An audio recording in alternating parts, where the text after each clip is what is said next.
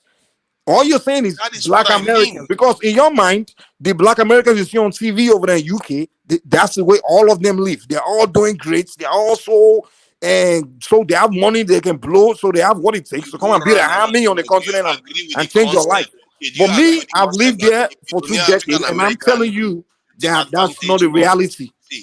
See. The reason why I say this is because I've heard this in what country? What I like? No. I think it's Sierra Leonean or Liberian. This minister said that African American, and he was making his speech in in America, one American university. He says African Americans, they don't show up on the continent to bid on projects. That they Are they look, they building wait for projects in them. America? Oh my God! What difference does that make? He's still making the point. Dude, these people have their own communities that He's saying that they they're need to struggling get to build there. up.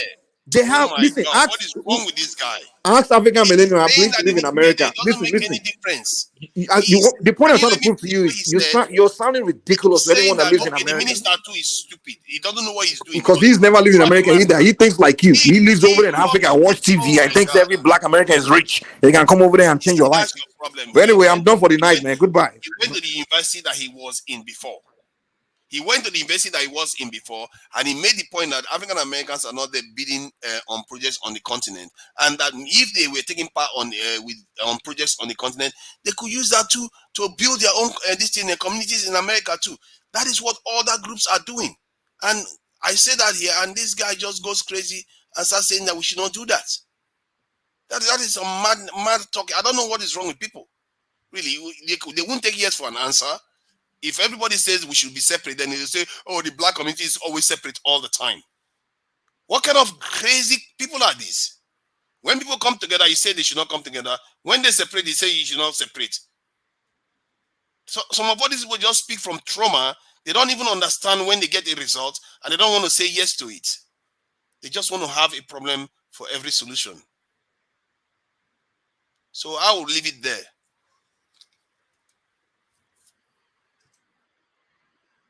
No problem, no problem.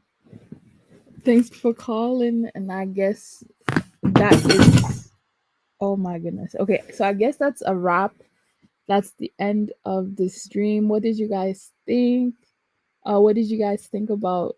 Okay, let me break the whole stream down, because I know a lot of people weren't able to be here for the whole 6 hours. Okay, so the whole part of the and sorry pie, I do not know why somebody keeps timing people out. Anyway, I'll address that later. Yeah, so the whole beginning of this stream was about the Kumerica movement. It was about cultural appropriation. And that really raised a very important conversation about, I guess, the relation between some Africans and some African Americans. I have to agree more so with Mike, even though Daniel and I think Tunija disagree with Mike. But it's like, why should African Americans identify as African primarily when Jamaicans, for the most part, identify as Jamaican? Brazilians identify as Brazilian. Latin Americans identify as Latin American. But you telling African Americans that they must identify with Africa first, but then they're their own creation in America, like they literally evolved, created their own culture. Of course, they have African descent, but let's be honest here. Should we even trust these DNA tests for them to be that accurate? Like, how is a DNA test gonna tell somebody who has been in America for like 500 years, okay, let me say 400 years, that they are most definitely from this part of Africa or this country in Africa? I think that makes things very complicated. And I do believe that the Pan-African that are African American, they're the minority. Like, guys, I've been to America before. I've spoken to African Americans before. There was never any hostility. There was never any like problem. But they identified as African American, like they identified as whatever city they were from. Like the African Americans I met in Houston, they were Houston first. Okay. The African Americans I met in New York were New York first. The African Americans I met in Chicago were all about Chicago culture. So, I mean, I do think that in some of these Pan African spaces, it does get overstated. I guess how much African Americans actually view Africa or interact with their identity with Africa. Like, I'm not saying that they don't have a right to go back to Africa and be African or whatever, but I would like to argue that most African Americans are completely content with the situation that they're in, and with their culture, I mean their food, their language, their whatever. And I think that them now trying to gatekeep and trying to trying to gatekeep their culture, I know some people take that as xenophobic, because this is the thing. Since African American culture, I keep saying African American because I'm trying to make a point, right? Since African American culture has become like pop culture, everyone feels like African American culture is their culture because it's so easily accessible, and it's not their culture. Like, I don't care if you wear Timberlands, okay? I don't care if you wear that New York Yankee hats, okay? I don't care if you wear things that some African Americans wear. Like, that doesn't make you understand the struggle or the identity of an African American. Like, it's not the same. And I feel like when some Africans do the whole, well, we're all the same thing, it's like then you're singling out that group of people. Like I said, when I see Caribbeans, I know what a Caribbean is. Like, I don't I don't think, oh my goodness, I'm a Jamaican. Like, I don't think that when I see dance hall, or sorry, when I listen to dance hall or view dance hall, I'm like, okay, that's unique. Even though Jamaicans primarily came from Ghana, are Jamaicans Ghanaian? No, they have Ghanaian ancestry, but they're new, like they're modern now, like they've morphed into something else. So I feel like some African Americans now saying that they want to or they wish to keep their culture a little bit more. I don't see anything wrong with it. And this is another argument that some Africans in America and outside of America have, right? They'll say, how come African Americans are so angry at the Africans, but not the Latinos or the Asians or whatever? Is because the Latinos and Asians are clearly not black. So the Latinos and Asians can only go so far as to cosplay into an African American. You know, they can only go so far. But an actual African who, you know, maybe has a similar skin tone, it's easier for them to cosplay as an African American. Like, let's be honest here. It's so much more simple for them to do that. So that's why I feel like they don't go so hard as they don't go so hard against not the Haitians. I mean, like the Latinos and the Asians who do it, or even the white people who do it, because it's like, come on, let's be honest here. Like, if an Asian tries to get a scholarship for African American, like, it's not, come on, that's not gonna work, okay? If an Asian tries to like get benefits for African American, they're most likely not gonna succeed. But if an African does it, they're going to succeed. Like, it's so obvious here.